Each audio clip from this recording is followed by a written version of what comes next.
प्रिय छात्रों, हिंदी के इस शिक्षण सत्र में आपका हार्दिक स्वागत है। आज हम गद्य खंड के अंतर्गत गुरु नानक देव पाठ के 5वें भाग का अध्ययन करेंगे।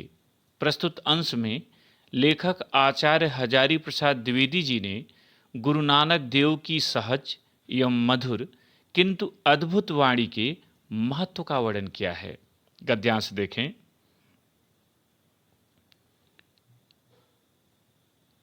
धन्य हो हे अगम अगोचर अलख अपार देव, तुम ही मेरी चिंता करो।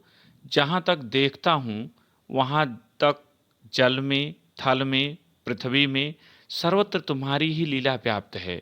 घट घट में तुम्हारी ज्योति उद्भासित हो रही है। अगम अगोचर अलख अपारा, चिंता करहु हमारी। जल थल माही अली भरे पुरला, घट घट ज्योति तुम्हारी। कठिन शब्दों का अर्थ और व्याख्या देखें। अगम, अगम माने दुर्गम, पहुंच के बाहर, जहां पहुंचना कठिन हो। अगोचर, इंद्रियों से परे, इंद्रियों द्वारा जिसे देखा न जा सके। अलख, जिसे देखना कठिन हो, जिसे देखा न जा सके। अपार, अपार माने असीम, जिसका पार न हो। घट घट में, कण कण में। उद्भासित, उद्भासित माने सुशोभित, प्रकाशित। व्याख्या देखें। लेखक आचार्य द्विवेदी जी गुरु नानक देव को स्मरण करते हुए कहते हैं कि हे गुरुदेव, आप धन्य हैं। वे गुरुदेव की वाणी को उन्हीं के शब्दों में व्यक्त करते हुए कहते हैं कि हे ईश्वर, आप अगम्य हैं। आप तक पहुंचना सहज नहीं है। आप इंद्रियों से परे हैं। आप असीम हैं। आप हमारी चिंता करें, हमारे ऊपर कृपा करें। जहां तक देखता हूं, मेरी दृष्टि जहां तक जाती है, जल में, थल में, पृथ्वी में, सर्वत्र आपकी ही लीला प्रत्यक्ष दिखाई देती है। घट घट में, कण कण में आपकी अलौकिक ज्योति उद्भासित हो रही है, सुशोभित हो रही है। अगम अगोचर, इसी दोहे का अर्थ वहां लिया गया है कि हे परमात्मन, आप अगम्य हैं, इंद्रियों से परे हैं। आप हमारी चिंता करें। जल में, थल में, धरती के कण कण में सर्वत्र आपकी ही ज्योति प्रकाशित हो रही है। अद्भुत है गुरु की वाणी की सहज वेधक शक्ति। कहीं कोई आडंबर नहीं, कोई बनाव नहीं। सहज हृदय से निकली हुई, सहज प्रभावित करने के अपार शक्ति। सहज जीवन बड़ी कठिन साधना है। सहज भाषा बड़ी बलवती आस्था है। सीधी लकीर खींचना टेढ़ा काम है। गुरु का आडंबर सहज धर्म ऐसे ही सहज वाणी से प्रचारित हो सकता था। व्याख्या देखें।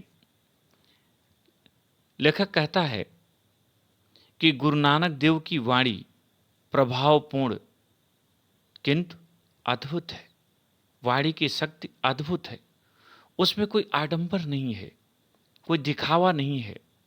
वह तो सहज हृदय से निकली हुई है, परंतु उसकी प्रभावित करने की शक्ति असीमित है, अपार है।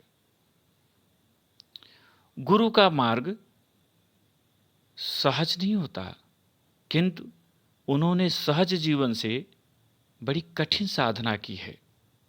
और सहज भाषा बड़ी बलवती होती है, मजबूत होती है, आस्था को जगाती है।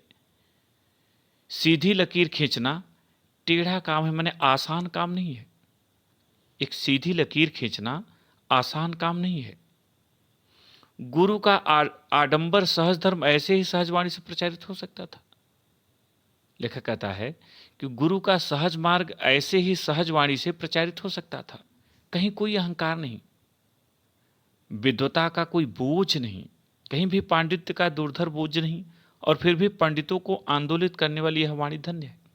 लेखक कहता है कि विद्वता का कहीं कोई बोझ नहीं, फिर भी विद्वानों के हृदय को चलायमान कर देने वाली यह वाणी धन्य है। कोई पढ़ता सहसा कृता, कोई पढ़े पुराना। कोई कीर्तन करता है, कोई पुराण पढ़ता है, कोई नाम जपय जप माली लागे तिसे धियाना, ध्याना माने ध्यान। वे कहते हैं कि कोई प्रभु के चरणों में ध्यान लगाकर जप कर रहा है। अबही कबही किछु न जाना, तेरा एको नाम पेछाना।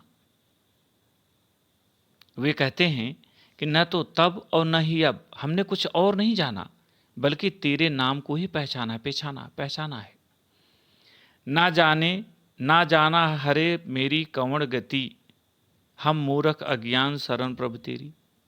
हरे मने हरि, प्रभु श्री कृष्ण।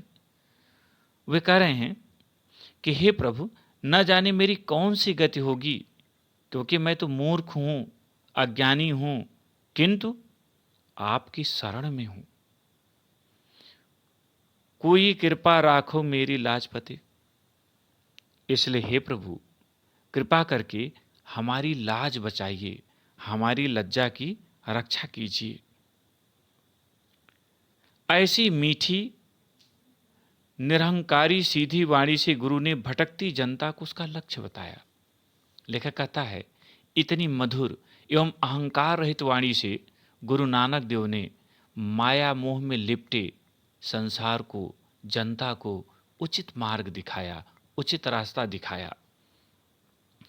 आज विद्वान चकित हैं, पंडित अचरज में हैं, कितनी बड़ी ताकत और कैसा निरीह रूप, निरीह इच्छा तृष्णा से रहित।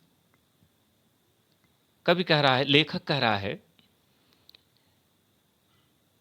कि आज बड़े बड़े विद्वान आश्चर्यचकित हैं।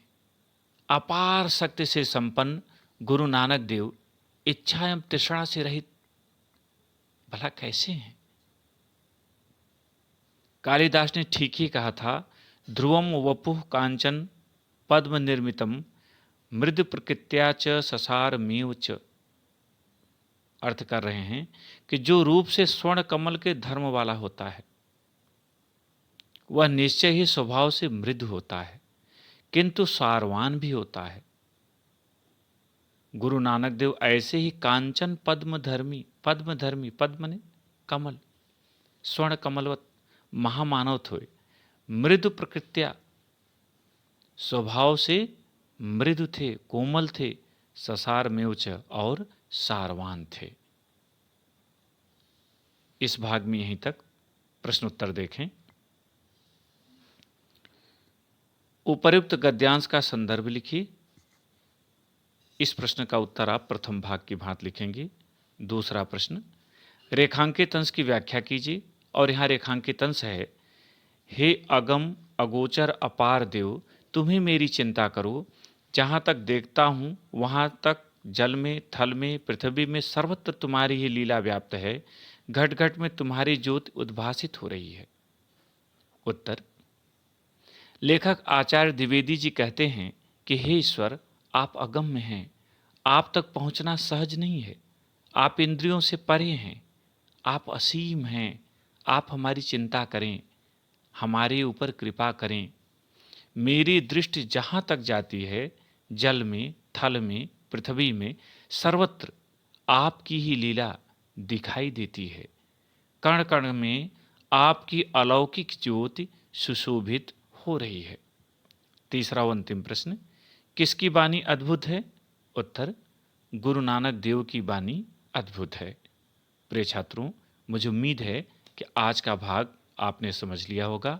प्रश्नोत्तर को अपनी उत्तर पुस्तिका में लिखें और अभ्यास करें। बहुत बहुत धन्यवाद।